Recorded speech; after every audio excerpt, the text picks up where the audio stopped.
I was told that it's time to begin. Let me, first of all, to thank organizers for inviting me. It's a real pleasure for me to be in Yerevan.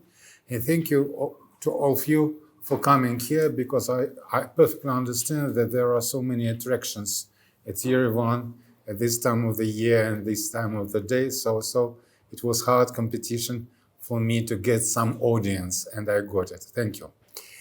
So the title of the paper is Lenin as a lieu de mémoire in post-Soviet Russia. And the other possible title of the paper could be, is Lenin still alive? Right? So you know the famous Soviet slogan, you had a chance to see everywhere, Lenin lived, Lenin lives, Lenin expected to live forever, right?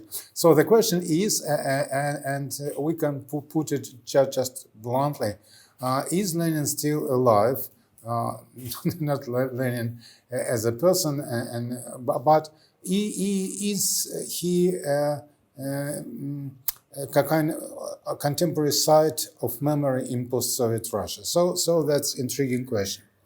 And for me, this story is rather personal. Usually for me, there are some personal stories behind some academic articles I do write. In this case, this story took place in Germany in 2016. I had my sabbatical at that time, and I've spent my sabbatical in the University of Tübingen. And I was asked by my German colleagues, what are Russians are expecting, how are Russians are expecting to celebrate anniversary of October Revolution? Or how you Russians are expected to commemorate this anniversary? Or how Putin is expected to commemorate? And my answer was usually, well, I don't know, and I don't care. I don't know much about political intrigues. So my colleagues in Moscow, they're much more informed about all this stuff in corridors of power. And I live in St. Petersburg. We do pure academic science. We pretend to live in our ivory towers. I don't care about this political stuff. But being asked and asked and asked, I suddenly got an idea that I can predict something. So I did some historical predictions, and I told it to my German colleagues. And they told me, oh, that's interesting. Why shouldn't you present a paper? And I've presented some paper, and afterwards I've got an invitation to present an article, and it was published in Swiss and German project. You can see it on the screen. And I'm very glad that I published this article, because you can check my predictions whether I was right or wrong. And basically, of course, I was right. So you can see some trajectories, and I just followed trajectories and projected it into the future. But there was one thing I was absolutely wrong. I couldn't predict that this anniversary would be ignored by the government, basically ignored. I couldn't predict that this anniversary would be ignored by practically all political actors, not just by all political actors, by any influential memorial actor. It was just ignored. It doesn't mean that there was nothing in the anniversary. Actually, a lot of money was spent for anniversary, and the government delivered, speaking frankly, a lot of money, and people could do many things. And some of them did it, but it wasn't a great success, in my opinion. I could tell about it later. And afterwards, the colleague of mine, Maria Matskevich, she is a sociologist, and she and I, we've done some research. We collected some available sources like public opinion polls, and we've got about 60 interviews of different people. For me, it was practically the first experience of getting interviews. I do mostly historical sources of 100 years ago. But and it was great fun. And there were two groups of our informants. One of them, I would describe them a kind of memorial actors. So we interviewed people who did some projects devoted to 100-year anniversary of the revolution. For example, I've got interview, and it was very interesting, of Mikhail Zygal. Maybe you remember Mikhail. He is a journalist, and he did a kind of project, Open History. I think it was the title. Anyway, it was like a kind of social media at 1917, right? So different people like Kerensky or Radzenko made posts, and people could react. So it was great fun. Many people were attracted, and he did a huge job bringing history to a kind of special generation which couldn't be reached otherwise. I got interview from Prokhanov, which is a nationalist writer. Initially he didn't want to tell anything, but somehow I've managed, and it was extremely interesting to do it. I've got interview of Lev Danilkin. Maybe you know something about him, or maybe you don't know, which is also a chance. Lev had written a book which was bestseller that year, and he got a lot of prizes. Biography of Lenin. Lenin, Пантократор солнечных лучинок, I don't know. So anyway, he also managed to reach his audience, which were mostly people of 30-something years old, and interesting people. And the second group, which we interviewed, were people who were forced to think something about revolution. I mean, historians, sociologists, anthropologists, right? Because they anyway did something. And some people wanted to reject initially and said, I did nothing in 2017, but afterwards we got some information. So basically half and half, that were our informants.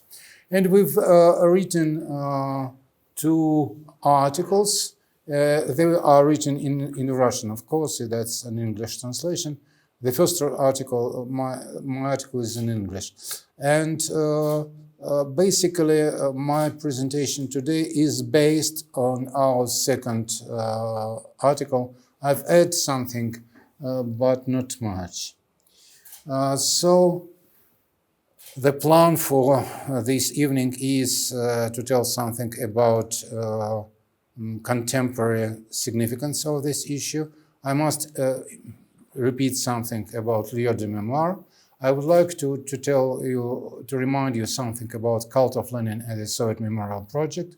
I would like to tell something about contemporary attitudes towards Lenin and contemporary attitudes towards resolution. And then we'll try to answer this intriguing question, whether Lenin is still alive or isn't. It's actually up to you to decide. It's on my side to inform you for your decision.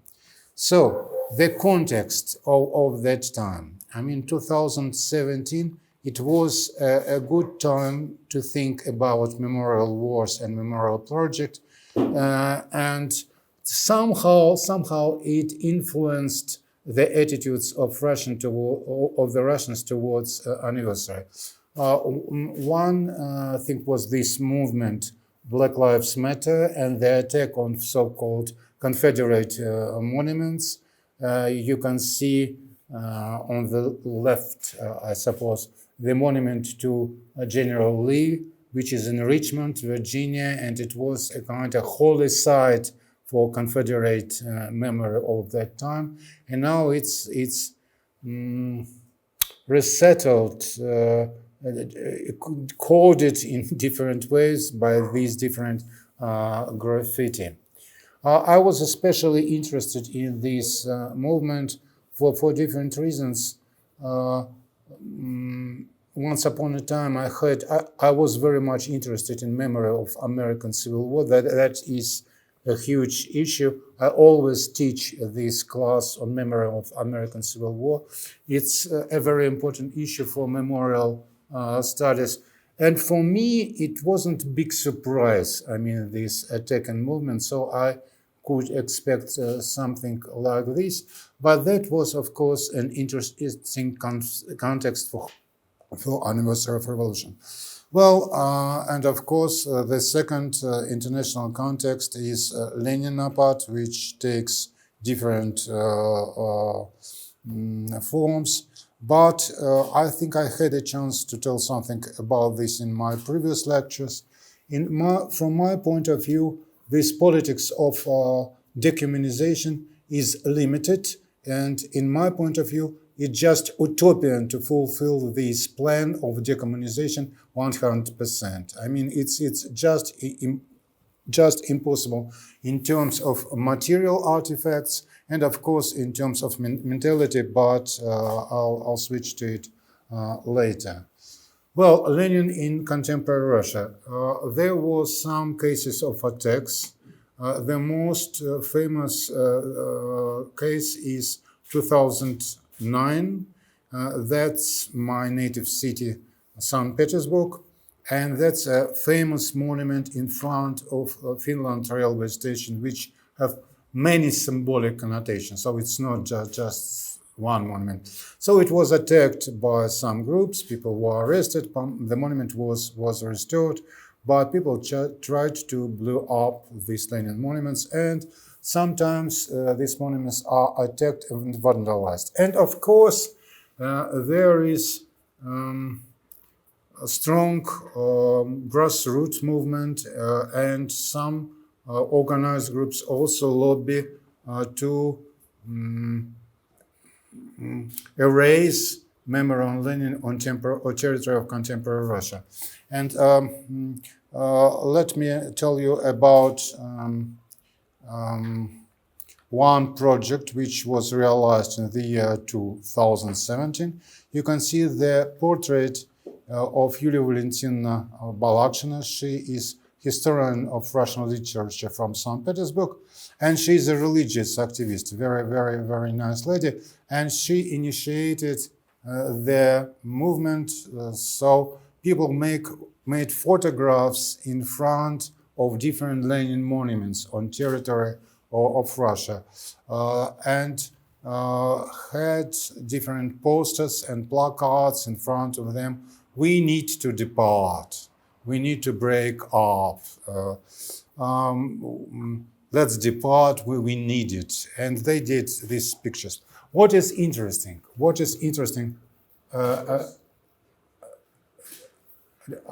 you have a question?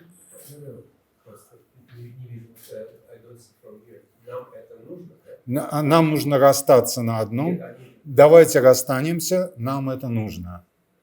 So people, two things about this project.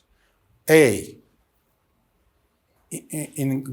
she was one of my informants, but except her, no other informant knew something about this project. Yeah. So it's interesting, right? By the way, it was interesting about these interviews. There was no big event which was commemorized by all these people. You understand me, right? So people who are basically in Facebook, they knew about Mikhail Zygar. People outside Facebook just didn't know about Mikhail Zygar. People from literature knew something about Lev Danilko, mostly because of the press. Others didn't know. People in St. Petersburg knew something about exhibition in Hermitage. People in Moscow knew something about exhibition in Tretyakovka. But this, memory was something split. No big single commemoration project which could be remembered by all informants. And I think that's true projecting on the whole society. Nothing creative was created, basically. That's my point. And the second interesting thing, when she gave me interview, some colleagues of her who wanted make a picture on some special site, they just came there and they realized that this picture or this monument or this site, commemorative site, just doesn't exist anymore, right? So it wasn't, they disappeared, not because of some kind of centralized political campaign, but something is disappearing. Still, there are enough monuments of Lenin, of course. Well, while speaking about Russian memorial projects, people usually speak about the state as a main actor in memorial politics. And while speaking about the state, people usually speak about President Vladimir Putin, right? So, and while speaking about his attitude towards Lenin, it is absolutely negative. It is absolutely negative. Let me quote him, that's year 2019. You know, there was a certain person in our not so distant past, a Mr. Ulyanov, aka the old man, aka Lenin, something Chekist, I mean this repeating different pseudonyms. And there was some other nicknames too. He came up with this idea, and now we don't know what to do with the Butovo execution site and how to organize work there so that people don't forget about who lies in the ground. So he came up with this idea. He created a state structure that placed a mine under Russian statehood, which had taken 1,000 years to develop. He came up with this idea. I won't go into now, but I have more point of view on this matter. Now it's not the place and not the time to be expounded, but maybe somehow I'll be able to explain in more detail. And he did, actually. The year 2021, February 21, 3 days before military operations, and he delivered a huge long speech, and Lenin was mentioned more than 10 times, right? More than 10 times. Actually, a kind of anti-Leninist approach was important for him to justify Russian position in this conflict. Modern Ukraine was entirely created by Russia, more precisely by the Bolshevik Communist Russia. This process began almost immediately after the revolution of 1917, and Lenin and his associates did it in a very crude way in relation to Russia itself, at the expense of separation and rejection from it or of part of its own historical territories. Of course, no one asked the millions of people who live there about anything. So it's interesting. Of course, I can much to say about my attitudes toward this historical picture which he develops. From my point of view, quite opposite took the place. Actually, Lenin and the Bolsheviks did something which was a difficult thing to do technically. He actually restored a kind of imperial structure on post-empire territory. So, but that's a question to President Putin and people who actually write speeches to him, to his speechwriters, and about their historical vision of the situation. What is important for us in this particular lecture? You can see Putin is absolutely anti-Leninist, right? So we can't say that it is just him interested politically and personally in preserving this Leninist culture and Leninist memorial project in contemporary Russia. Basically, his view is quite opposite. So to study, all about it, just repeating, we use this. It's not actually a term in a academic meaning, right? It's like a metaphor but it's a workable and popular metaphor. Why shouldn't we use it? So places of memory, places of remembrance, lieu de mémoire, how to describe it? Any significant entity of material and or ideal order which the will of man or the work of time has transformed into symbolic element of the heritage of the memory of some community. That's his. So he is usually, Pierre Nara is usually criticized that he is speaking too much about nations, not other social groups, and he is speaking too much about France. So his project is very, very much Gallo-centric, and it's voluntary selection of objects for being promoted to the ranks of sites of memory. So Jeanne d'Arc could be a site of memory, but also the right and the left, this opposition of it's also an important site of memory. Or French cuisine, it's also a site of memory. Or Pantheon, it could be a site of memory. So it's a kind of strange combination from academic point of view, but this project is very inspiring and it couldn't be ignored. So symbols, monuments, commemorations, books, memory, anti-memory, landscapes, words, political divisions, all could be used as sites of memory. And these sites of memory is a tool of creating and supporting and promoting different social identities, national and non-national ones. So we are trying to describe whether Lenin was a site of memory. Well, of course, Lenin was a site of memory for the Soviet people, right? There was a project to create a Soviet people, a new historical community, and Lenin Memorial Project was a central project to create this Soviet identity. So to understand how this memorial project was created, we must tell something about the cult of Lenin, right? And I mean, many people in this room know these works. You know the first basically book of Nina Tomarkin, which is luckily translated into Russia, then Bene Anker. Unlike Nina Tomarkin, she wrote it at the time of the Cold War. He wrote his book afterwards, and he used archival material which wasn't available for Nina Tomarkin. Olga Velikanova also invested much, and also she did some archival work.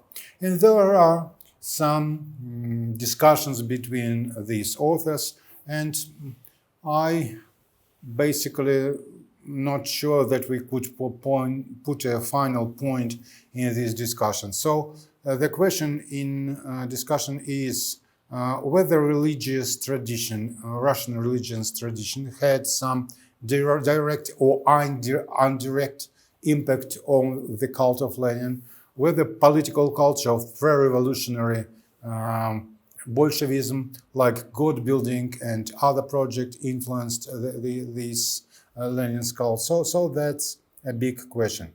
What I'm trying to say that there were initiatives from below and initiatives from above. You could find early monuments of Lenin. There are just two examples, and they are rather naive and sometimes funny, but it tells us about a kind of spontaneous movement from below. But very quickly, it was centralized and I would say canonized and censored. So there were different parameters and different strict recommendations how and who could create monuments of Lenin, and it influenced other dimensions of memorial project. But once again, I would like to say that it wasn't movement from above, but there was a strong movement from below. Guess what was a most popular male personal name in Russia. Vladimir. In 20s, 30s, 40s, Vladimir was a most popular male name. For some reasons which I don't know, Alexanders became more popular in the 50s, right? But otherwise, Vladimir. Some my friends who got this name at that time said, well, that had nothing to do with Lenin. Just my parents went to the church and the priest gave this name. Okay, right. But in Rostov-na-Donu, I think in some years, every fifth boy born at that time got named Vladimir. In the year 1924, we have a huge increase in Vladimirs, which tells us that the special political, and not just political, existential situation of the death of Lenin, which influenced many people. So it's not an easy question. By the way, I like this source very much. I mean, personal names. And I'm grateful to my students for this. It was the time of perestroika, and I delivered a lecture about the 30s. And I've told them about the terror, and I've said them, you can't understand the terror without this brutal but sincere enthusiasm, sometimes hysterical enthusiasm of that time. And at that time, they were readers of the journal Огонек. They knew something, and they said to me, well, what the hell are you talking about? What kind of enthusiasm? Just terror. People would. I said, okay. People passed resolution. Of course, they were censored and forced. Yes, you are right. Okay.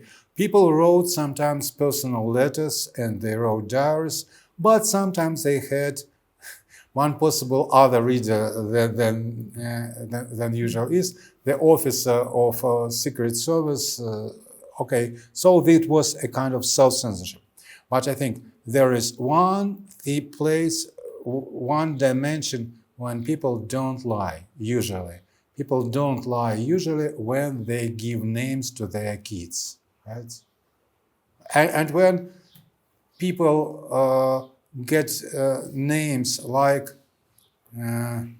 energy or industry or STZ, Сталинградский тракторный завод, or electrification, it tells something about their naive, quasi-religious faith in this modernization industrial project. And my students began to say, well, maybe you are right. And I said, well, what a kind of wonderful historical source which I like. And actually, we can find it in history. So from the year 1938 up to middle of the 50s, the name Adolf, huge declines of Adolfs in Austria. Even in Austria, in spite of the fact that they welcomed Hitler enthusiastically, they didn't dare to give the name Adolf to them. And the name Oliver wasn't popular in this 18th century England at all. The reaction is Oliver Cromwell, Great Revolt. So names are sometimes, not always, but sometimes are important. So Vladimir is extremely important. And I like especially, and I had a chance to write an article about revolutionary names. Revolutionary names, it's an interesting thing. People created names devoted to revolution. According to my catalog, which I created, the most popular instrument to create new names was the name of Lenin, right? The second possible source is revolution, second popular, and the third one, electrification and energy, so technology. While speaking about Lenin, the most popular names, you know something about this. Vladlen, Vladimir Lenin, Владилен, Марлен, Маркс Ленин, Will, Vladimir Ilyich Lenin, or Will, sometimes. Or the girl's got name Ninel, right? It's a mirror reading from the end also. Some Ninels didn't know it, but initially it came with. Yeah, but what is interesting, there are typical names, and sometimes these names were recommended in special literature for naming kids. But there were unique personal names. For example, do you know what means the name Ledat?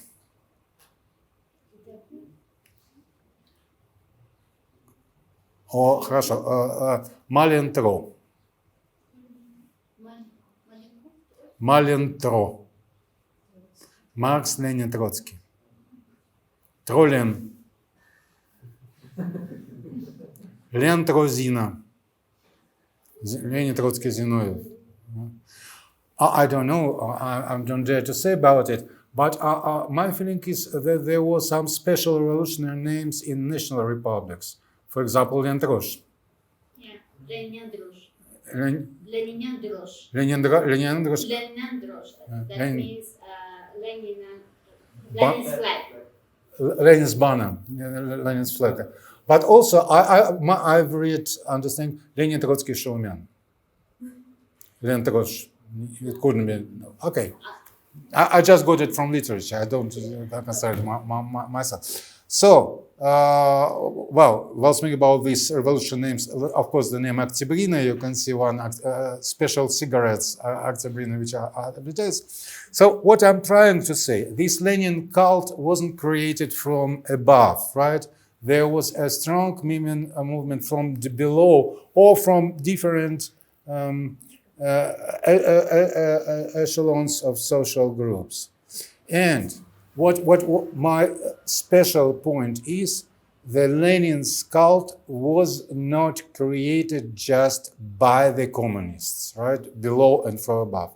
Some very important investment and created in creation of Lenin's cult was a result of opponents and sometimes by enemies of the communists, right? So, for example, Lenin's cult, it was highly developed political instrument which was very difficult to monopolize. And sometimes this Lenin's cult could be used against regime. It's just very roughly speaking. But like at the time of the Civil War, some peasants' rebellions were, we are against the communists, but we are for the Bolsheviks. In many cases you find. What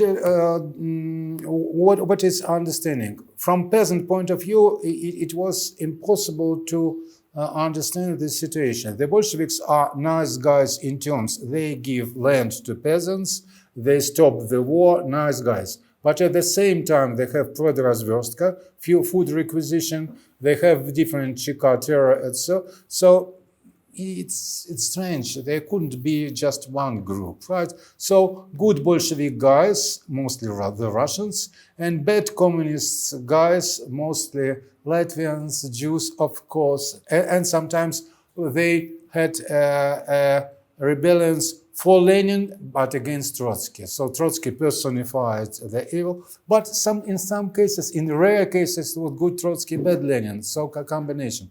Anyway, the Lenin cult on different stages was used and could be used by different opponents of the regime. And you can see a photograph, it's a rather famous photograph, the famous strike of industrial workers in Novocherkassk, which ended up with a shooting of troops against demonstrations. And these striking workers had red banners and Lenin portrait as a tool of legitimation of their social protest action. So it was very complicated. And the Soviet cult was so deeply enrooted in Russia, so at the end of Soviet regime, mostly, according to my personal memories, it was from the 70s. Very ironic usage of the cult of Lenin. And the famous TV show at the time of Perestroika, and Sergei Kuryokhin, and Fan Terrible of different culture and enterprises, he tried to interpret Lenin was as a mushroom, right? Lenin as a mushroom. And in the year 2020, I suppose, which was anniversary of Lenin, there were some exhibitions and some artifacts of Sergei Kuryokhin and this mushroom thing were also displayed close to artifacts of Lenin cult. But to play games like this, you must perfectly understand the cult. You understand me? So this ironic attitude to some extent could exist only when people knew the cult, and to some extent these extravagant actions conservated the cult in some specific way. Let me quote Nina Tumarkin, the first actual scholar of Lenin's cult. Lenin is desacralized, demonized, discredited, ridiculed, commercialized, and finally rehabilitated for the needs of the renewed Russian Communist Party of the mid-90s. Well, don't you see contradictions in this characteristic, right? So, desacralized, yes. But if it is commercialized, it means that there are some usage of this image. So it doesn't mean that Lenin is dead. And if Lenin is desacralized, why we have so often different efforts to demonize him? If people are trying to demonize, there are still some hints of sacralization, isn't it? Well, some statistics to inform you about the attitudes of the Russians towards Lenin. So the Russians think, at least, that they know much about Lenin. They, like many other figures, like Stalin and Brezhnev, they know something, and Yeltsin. So he is known. But the question is, what is behind the attitude, positive or negative, about Lenin? The question is, what is the first thing that comes to your mind when you hear the word Lenin? The main group said, Great October Revolution, change of power, great leader, USSR, communism, socialism, founder of the USSR. He is a leader of the USSR, which means that it's a description, we don't know positive or negative, as the historical figure, right? But it's interesting that a big number of people mention childhood, youth, my life, nostalgia for Soviet life, Octobrists, pioneers, young Communist League members, slogans, mausoleum, portraits, monuments, names, cities, squares, Lenin's birthday, so on. So some people remember Lenin as political actor, and some people remember Lenin as memorial project. And the attitude is not to the political actor, but to the memorial project. And there is much sentiments behind it. Well, speak about positive and negative attitude. So you can see yourself. So more people think that Lenin was a positive figure in Russian history. However, the number of these people declined. The negative role in last years, it's much more or less stable figure, but it was bigger at the end of the previous century. So the country is basically split in their attitudes towards Lenin, which we'll see corresponds to the attitude of the revolution. Lenin, according to some public opinion polls, Lenin still is the most popular political actor of the time of the revolution. So, of course, there is a huge decline from the 1990, from the Soviet time, when 67% describe him positively.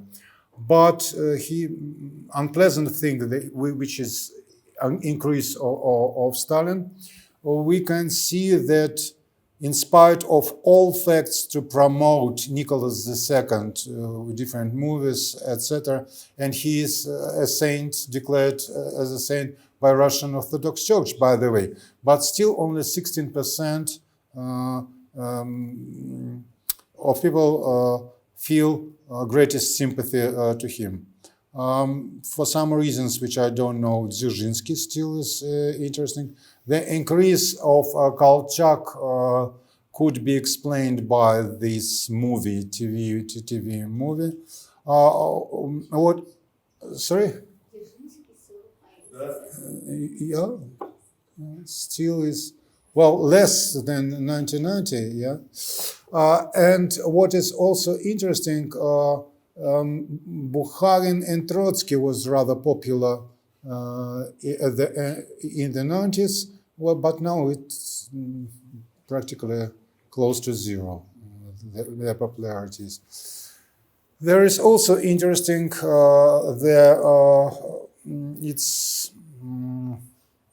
the attitudes towards different historical figures. The Russians like Gagarin, Zhukov, and Gorky. I don't know, for some reasons Gorky was included. While speaking about Stalin, he is more popular than, and figures are greater than a negative attitude. Close the attitudes towards Lenin is. Their positive feelings to Lenin and Sakharov is basically similar. But it's not just political thing, and that is the most interesting figures for me. The attitudes towards renaming different streets, hamlets, cities, squares. 76% of people participating in these public opinion polls were against renaming, which means that many people who reject Lenin as a political figure, for some reasons, want to preserve him as a memorial project, right? While speaking about renaming, the figure is even higher.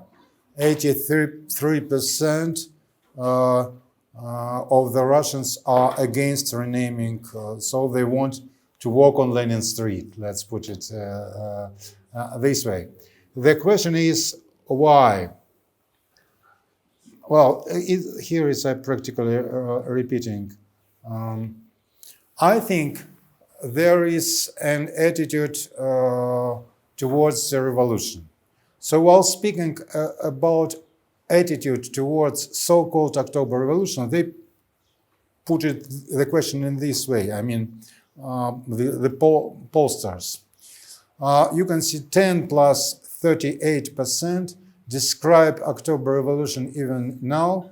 38% of people being asked described October Revolution as positive or very positive. About 31% describe it as negative or very negative. So from political point of view, the Russian society is split in its attitude towards October Revolution. But I wouldn't say it has big political significance at that time. And that corresponds somehow to memory on Lenin and Lenin's memorial project.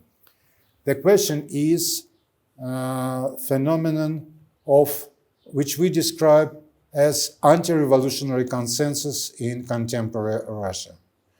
No matter what happens, a revolution in the country must not be allowed. 92%, right?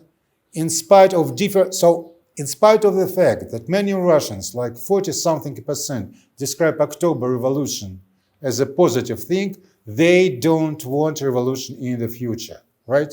So anti-revolutionary feeling is very, very strong in contemporary Russia, unlike some other post-Soviet state. Is there any nation in the world where you would see a different picture? Ukraine? Revolution, yeah, okay. But otherwise, I don't know France or Germany or India or... I don't know much about Armenia, but some people are proud about revolution here. I could also mention Greece, for example. Yeah. No. It's a revolutionary tradition, and I don't. Well, the attitude to revolution is different in different Anglo-Saxon countries, right? The Brits were never especially enthusiastic about revolution, never ever. But while speaking about America, the revolution is a very sacred thing, right? The daughters of American Revolution and during the time of the American Civil War, both sides describe themselves as revolutionaries. So that's how people view. A revolution in the country must not be allowed right now, where we are right now. Well, we have. I don't think that the American would support the idea that revolution, How- some kind of revolution, How to is describe going to be now. how to describe it, and at least I think you would agree. That's the question under discussion, but I think you would agree that there are strong revolutionary movements in different countries, which we don't see in Russia. Even the Communist Party, I had a chance to interview one of the members of the Central Committee of the Communist Party of the Russian Federation in our project. Their actions in the course of in the course of anniversary was strictly defensive, right? We must counterattack liberal and conservative anti-communist attack. That's it. So not worrying, they don't want. And that is important. Some people explain it by colored revolution, especially by Ukraine, which has something to do. But it's not like this. We can see increase of this anti-revolutionary feeling from the middle of the 90s. So especially after 1993. So the Russians were very enthusiastic about revolutions while supporting Yeltsin, and there was something very much revolutionary Bolshevik political culture behind that so-called Yeltsinism, right? So our anti-communism was very Soviet in many senses in terms of political culture, but from the middle of the 90s there was a evident increase of these anti-revolutionary feelings, which corresponded somehow with disillusionments of many Russians. Experience of the 90s was very, very shocking, terrible. And we can find some confirmation in other figures.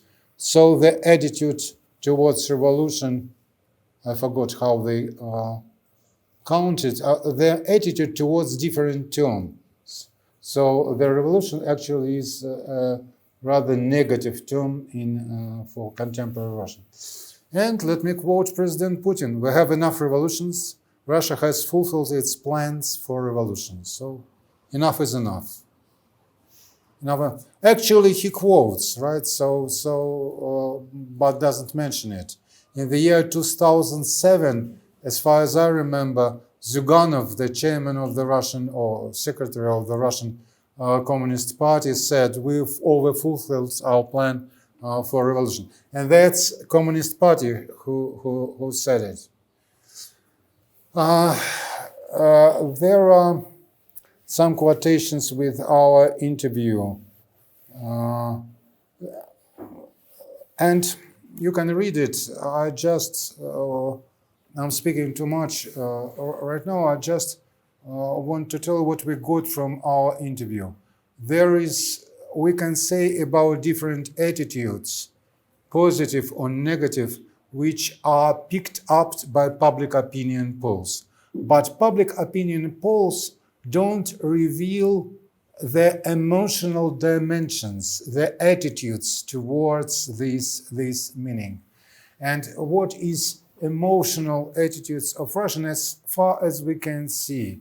The revolution isn't very much hot memory in contemporary Russia. It's not usable tool for anybody.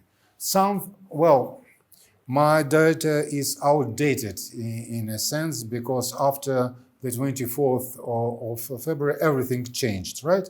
But before it, Great Patriotic War was important, it was hot, it was usable, past definitely. Repressions, 1937, of course it was important, it was a cause of discussion, but revolution isn't, and therefore Lenin isn't. However, that's why memory isn't used even in situation which it would be reasonable and easy to use it. Let me remind you protests of 2017, right? There were protests, and sometimes at that time many young people participated in the protest. In my native city in St. Petersburg, the center of this protest activity was Mars Field, right? Mars Field, by definition, is memorial site connected with revolution, but nobody mentioned it. So the symbolic importance of this site wasn't used for political mobilization, right? They didn't care about revolution. And what is more, the colleague of mine and co-author of mine, Maria Matskevich, interviewed some of these youngsters, and some of them told her, we go to the streets in order to prevent the revolution, right? So this oppositional movement didn't want to be a revolutionary movement at all. And that illustrates the attitude of the Russians towards the revolution. Well, ironic dimension. That is, the image of Lenin is used in advertisement, and it has something to do with the desacralization of the image. But to get the message of this advertisement, right, you must know something about the cult, right? So it means that some elements of this cult, they don't provoke emotion, they don't provoke a kind of strong feeling against desacralization, which is actually packed within this commercial usage of this image. But it means that people, these artists, owners of enterprises, and their audience or their target audience is aware about the symbolic significance of the cult. That's clear. And I would like to end this presentation with the cartoon, which I like very much, the cartoon of Mikhail Bogoraz, the artist of St. Petersburg. We have monuments of Lenin and different small Lenins who want to destroy this monument. And in spite of all things I have told you, which illustrates, Lenin is still alive to some extent. His life doesn't provoke much emotions at that time, but I wouldn't say we can guarantee that this memory of him in this memorial project is unusable. Yeah. Thank you. I would like to finish.